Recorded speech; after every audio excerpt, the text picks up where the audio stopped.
स्वागत है आप सबका यूजीसी नेट अड्डा 24/7 पे। जितने भी लोगों का यूजीसी नेट या फिर हरियाणा सेट क्वालिफाइड है उनके लिए बहुत ही अच्छी एम्प्लॉयमेंट अपॉर्चुनिटी है।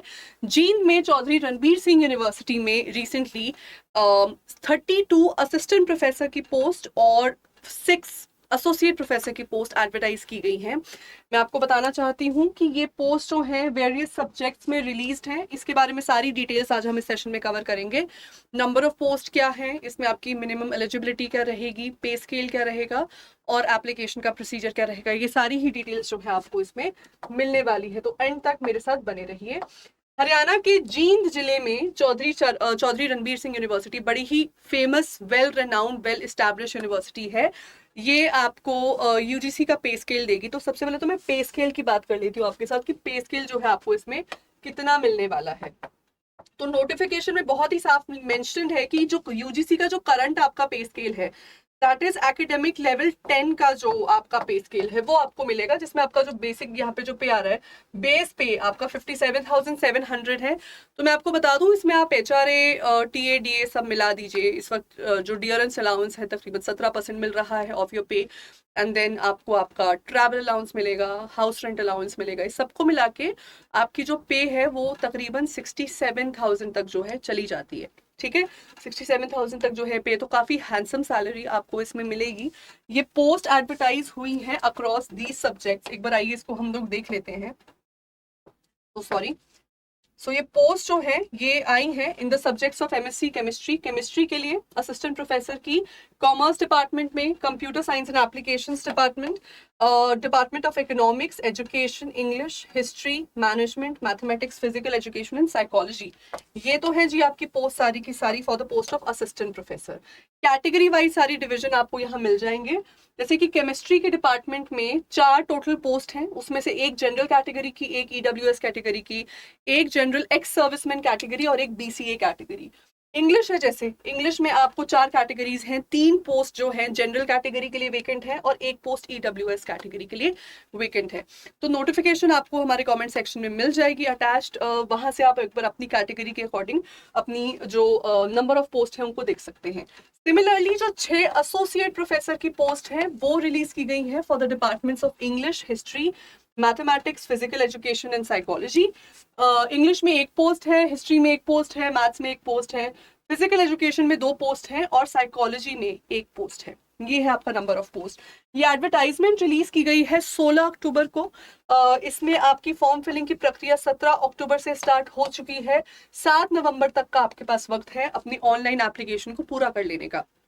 ऑनलाइन एप्लीकेशन को पूरा कर लेने के बाद, अपनी पेमेंट्स कर लेने के बाद, उसके बाद आप उसका एक हार्ड कॉपी प्रिंट करके उसको अपने सभी नेसेसरी डॉक्यूमेंट्स के साथ जो है आप उसको, आपको ये कुरियर करना है, या फिर या तो बाय हैंड आपने सबमिट करना है या फिर रजिस्टर्ड पोस्ट ऑफिस से स्पीड पोस्ट से आपने यूनिवर्सिटी के सेंट्रल ऑफिस में आपको इसको जो है सबमिट करना पड़ेगा with all the necessary testimonials by 15 November. ठीक है, अप टू 5 PM। तो आपको पहले ऑनलाइन प्रक्रिया भी पूरी करनी है।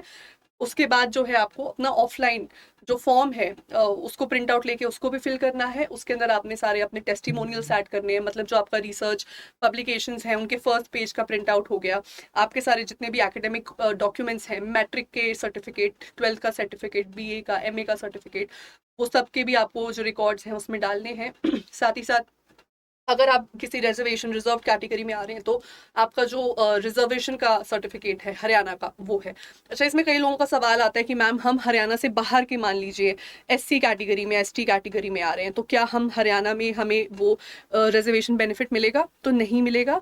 आप जिस स्टेट में, उस स्टेट की यूनिवर्सिटी के लिए जब अप्लाई करते हैं तो उसी स्टेट के कैंडिडेट्स को वो बेनिफिशरी माना जाता है। इसका मतलब अगर आप किसी और स्टेट से बिलोंग कर रहे हैं तो यहाँ पे आपको जनरल कैटेगरी में ही कंसिडर किया जाएगा। ठीक है जी। अब अगला मुद्दा आता है कि ये जो पोस्ट है इनके लिए फी क्या है, एप्लीकेशन फीस क्या है। तो मैं फी आपको बता दूं, जनरल कैंडिडेट्स के लिए, जनरल कैटेगरी के कैंडिडेट्स के लिए और हरियाणा के एक्स सर्विसमैन के लिए आपको जो है 2000 की आपके पास फी है। फीमेल कैटेगरी, जो फीमेल कैंडिडेट्स हरियाणा की जो कि जनरल कैटेगरी को बिलोंग करती हैं, उनकी फीस है 1000 रुपये। हरियाणा के एससीज, BSC, BCA, BCB, EWS category के ओनली हरियाणा स्टेट के कैंडिडेट्स के लिए 500 रुपये फी है। और कैंडिडेट्स जो कि डिफरेंटली एबल्ड हैं ऑफ हरियाणा स्टेट ओनली, उनकी जो है फी निल है, 0 पैसा आपको लगेगा इसमें।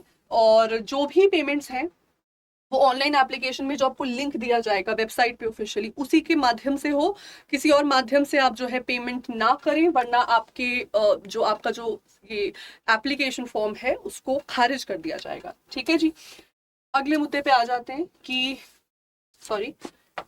अब आ जाते हैं कि कुछ और इंपॉर्टेंट इंस्ट्रक्शंस जो एज कैंडिडेट्स आपको यहाँ प्रोवाइडेड है। मैं आपको ब्रीफली सारा कुछ बता देती हूँ। सबसे पहले तो अगर आपको इंटरव्यू के लिए बुलाया जाएगा या नहीं, ये इस बात पे डिपेंड करेगा कि आपका जो टोटल एपीआई है या एकेडमिक परफॉर्मेंस इंडेक्स है उसमें आपका स्कोर कितना बन रहा है। For every post 30 candidates would be invited. तो मान लीजिए 100 कैंडिडेट्स हैं, वो इंग्लिश की पोस्ट के लिए अपीयर करते हैं जनरल कैटेगरी में। अब जनरल कैटेगरी में इंग्लिश में मान लीजिए असिस्टेंट प्रोफेसर में एक ही पोस्ट है, तो आपको उन 100 में से जो टॉप 30 जिनका एपीआई स्कोर बन रहा है उन्हीं को इंटरव्यू के लिए बुलाया जाएगा। और जब इंटरव्यू होगा तो वो आपका जो एपीआई बना है उसको बिल्कुल नहीं कंसिडर करेंगे, पूरा का पूरा इंटरव्यू ही आपका 100 मार्क्स का है सेपरेटली।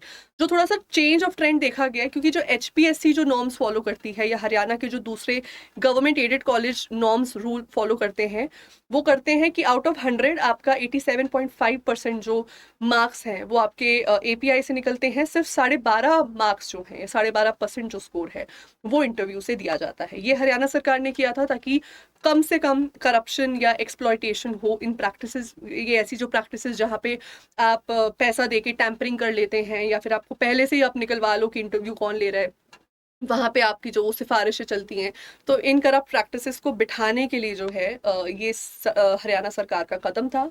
एचपीएससी इसी को फॉलो कर रहा है, लेकिन ये यूनिवर्सिटी में ऐसा नहीं हो रहा है। ये लोग अपना एपीआई को एक बार के लिए साइड में रख के 100% आपके मार्क्स जो है इंटरव्यू के बेसिस पे ही देखेंगे। अगर आपने कोई भी डॉक्यूमेंट जो सबमिट किया है वो लेटर ऑन आफ्टर रिव्यू झूठा पाया गया, नेगेटिव पाया गया, मान लीजिए आप किसी रिजर्वेशन कैटेगरी के अंडर नहीं आ रहे हैं लेकिन आपने उसके अगेंस्ट अपनी बेनिफिशियरी क्लेम की, तो आपकी जो एप्लीकेशन फॉर्म है उसको रिजेक्ट कर दिया जाएगा। साथ ही साथ अगर आपने जो रिसर्च पेपर सबमिट किए हैं अगर वो यूजीसी अप्रूव लिस्ट के नहीं है, पीयर रिव्यूड नहीं है, इन दैट केस ऑल्सो जो मार्क आपको उसका मिलना था वो मार्क आपको नहीं मिलेगा। अगर आप ऑलरेडी किसी कॉलेज में प्राइवेट या गवर्नमेंट परमानेंट पोस्ट पे हो या आप एड हॉक पोजीशन पे हो, तो आपको अपने कॉलेज के हेड से, यानी जो प्रिंसिपल हैं उस इंस्टीट्यूशन के, वहां से आपको एक नो ऑब्जेक्शन सर्टिफिकेट एनओसी भी साइन करवानी पड़ेगी, उसको फॉर्म के साथ अटैच करना पड़ेगा। अगर आप ऑलरेडी कहीं नौकरी में है, कहीं और से पे ले रहे हैं, तो आप साथ ही साथ किसी दूसरे इंस्टीट्यूशन से पे नहीं ले सकते। तो इन प्रैक्टिसेस को रोकने के लिए एक एनओसी साइन होती है, वो फॉर्म भी इस एप्लीकेशन के साथ जुड़ा हुआ है, इस पीडीएफ के साथ, नोटिफिकेशन के साथ जुड़ा हुआ है। आप उसका प्रिंट आउट लें और आप उसको जो है फिल कर लेंगे। ठीक है, चलिए यही मोटा मोटा यही कुछ इंपॉर्टेंट आपकी इंफॉर्मेशन है जो यहाँ प्रोवाइडेड है। अगर आपने 2009 से पहले पीएचडी की हुई है तो उसके पहले के जो कैंडिडेट्स हैं उनको नेट या सेट या स्लेट की रिक्वायरमेंट नहीं है।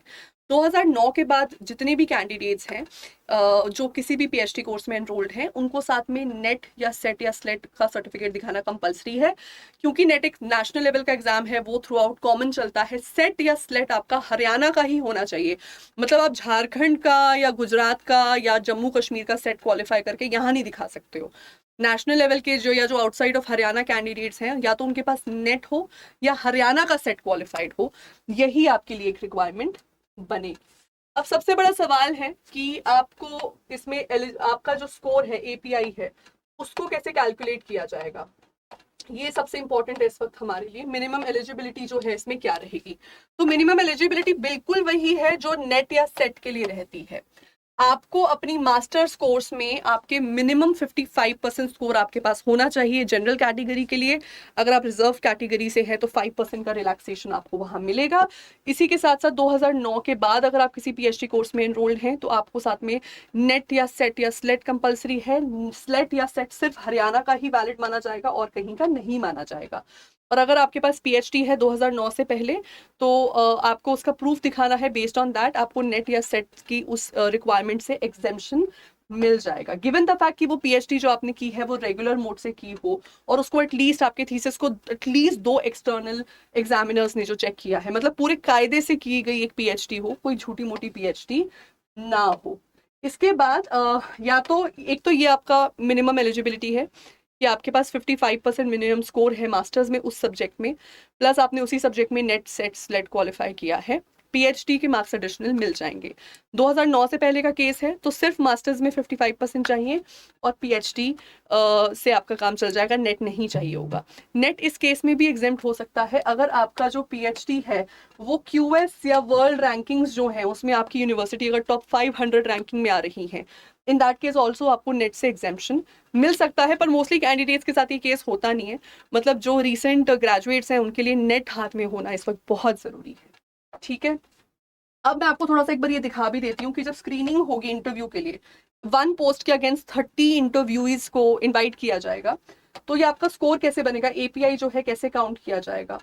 तो ग्रेजुएशन में आपको जो है यहाँ पे मार्क्स की रेंज दी हुई है कि अगर आपके 80% अबव थे तो आपको 15 मार्क्स मिल गए, आपके 60 to 80% की रेंज में मार्क्स है तो 13 मार्क्स मिल गए, etcetera etcetera. Similarly post graduation के बेस पे एमफिल अगर आपके पास है तो आपके अगर उसमें 60% अबव थे तो 7 मार्क्स मिल जाएंगे, 55 to 60 की रेंज में है तो आपको 0.5 मार्क्स इसका मिलेगा। पीएचडी अगर आपके पास है तो आपको 30 मार्क्स उसके एडिशनल मिल जाएंगे। नेट विद जेआरएफ है तो 7 marks, only net 5 marks, slate या सेट के 3 एडिशनल मार्क्स मिलेंगे। इन टोटल आपको अपनी 5 रिसर्च पब्लिकेशंस का प्रूफ सबमिट करना है। उनके फर्स्ट पेज आप जो है अपने टेस्टिमोनियल की तरह भेजेंगे। जब इंटरव्यू होगा तो वो पूरा का पूरा आपको पब्लिकेशन अपने साथ लेके जाना होगा, बिकॉज वो आपको इंटरव्यूअर्स के सामने प्रेजेंट करना होता है। तो research publication, each research journal that is published in a national और international journal will carry 2 marks. तो टोटल ऐसे 5 प्रूफ दिखाने तो मैक्सिमम 10 मार्क्स आप इसमें अवेल कर सकते हैं। अगर आपका कहीं पे पोस्ट डॉक्टोरल या फिर टीचिंग एक्सपीरियंस है, मतलब आप और कहीं ऑलरेडी पढ़ा रहे हैं एज एन असिस्टेंट प्रोफेसर, तो फॉर एवरी 1 ईयर आपको 1 ईयर के एक्सपीरियंस के लिए 2 मार्क्स दिए जाएंगे। टोटल आप इसमें भी 10 मार्क्स ही अवेल कर सकते हैं। अगर आपका एक्सपीरियंस 1 साल से कम है, मान लो 6 महीने का एक्सपीरियंस है, तो जब एक साल के लिए 2 मार्क्स मिल रहे हैं तो 6 महीने के लिए आपको 1 मार्क मिल जाएगा। सो वो जो है प्रोपोर्शनेटली इसको कवर कर लिया जाएगा। अगर किसी इंटरनेशनल नेशनल लेवल की ऑर्गेनाइजेशन से कोई अवार्ड मिला है उसके 3 मार्क्स मिलेंगे। अगर स्टेट लेवल पे कोई स्टेट गवर्नमेंट का कोई अवार्ड आपको मिला है तो उसके आपको 2 मार्क्स मिल जाएंगे। ठीक है जी। सो ये सब अगर हम काउंट करके देखें तो इस बेसिस पे आपके टोटल 100 मार्क्स में से आपकी फाइनल एपीआई कैलकुलेट होगी। जैसे मैंने कहा, against 1 post 30 people will be invited. अगर आप उस लिस्ट में आ जाते हैं ग्रेट, नहीं आते हैं तो आपको इंटरव्यू कॉल नहीं आएगा। Once you get the interview call, final selection जो है उसका एपीआई से कोई लेना देना नहीं होगा। फाइनल जो शॉर्टलिस्टिंग है वो ओनली कंसिडर की जाएगी based on this composite score. तो अब आपको 100 मार्क्स जो है, देखिए, the academic score as specified in above mention table shall be considered only for shortlisting of the candidates.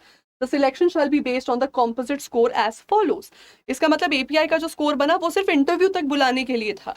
अब आगे आपको और 100 मार्क्स के लिए फाइट करना है, तो आपका इंटरव्यू होगा, उस इंटरव्यू में 50 मार्क्स आपके दिए जाएंगे आपको आपके सब्जेक्ट की नॉलेज के बेस पे, 30 मार्क्स आपको दिए जाएंगे आपकी टीचिंग स्किल्स के बेस पे, एंड आपकी कॉन्फिडेंस, क्रिएटिविटी, आईसीटी की नॉलेज के लिए आपको 20 मार्क्स दिए जाएंगे। इसमें आपकी ओवरऑल पर्सनालिटी को भी टेस्ट किया जाएगा। तो ये जो टोटल आपका 100 मार्क्स यहाँ बन रहा है, फाइनल आप जो है आपने did you make it to the list और नो, ये यहाँ के बेसिस पे कैलकुलेट किया जाएगा। मतलब फाइनली इंटरव्यू को जो है ज्यादा महत्व देंगे।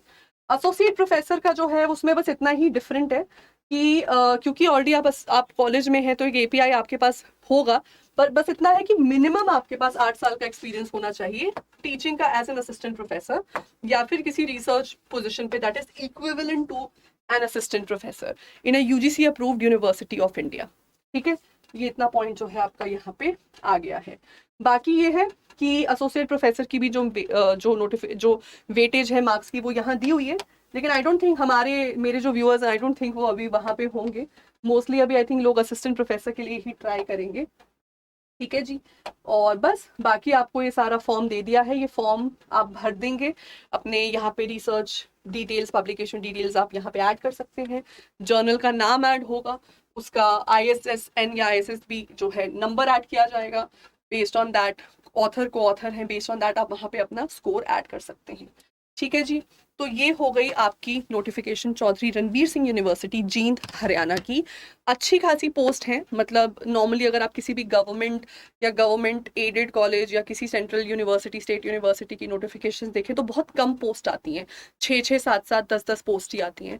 पर यहाँ पे असिस्टेंट प्रोफेसर के लिए इन टोटल 32 पोस्ट हैं, which is a really good number. तो अगर आप में से किसी के पास हरियाणा का सेट या स्लेट है और या फिर नेट आपका क्वालिफाइड है और आपके पास एक अच्छा एपीआई का स्कोर बन रहा है, नहीं भी बन रहा है, तो अपने सभी व्यूअर्स को ये सजेशन देना चाहूंगी कि अभी से अप्लाई करना शुरू कर दीजिए। बिकॉज अगर इंटरव्यू कॉल आ जाता है तो यू नेवर नो, कभी कभी चांस भी बन जाता है, हो सकता है आपके कॉम्पिटिटर्स आपसे भी वीक हो। अगर नहीं भी सिलेक्शन हुआ तो एटलीस्ट एक इंटरव्यू का एक्सपीरियंस जो है आपको मिल जाएगा। आई होप ये वीडियो आपको अच्छी लगी है तो हिट द लाइक बटन, इसको ज़्यादा से ज़्यादा लोगों के साथ शेयर करें ताकि वो भी इसका बेनिफिट उठा सकें। ऐसी और वीडियोस के लिए सब्सक्राइब कर दीजिए हमारे official YouTube channel UGC net अड्डा 24/7। Thank you.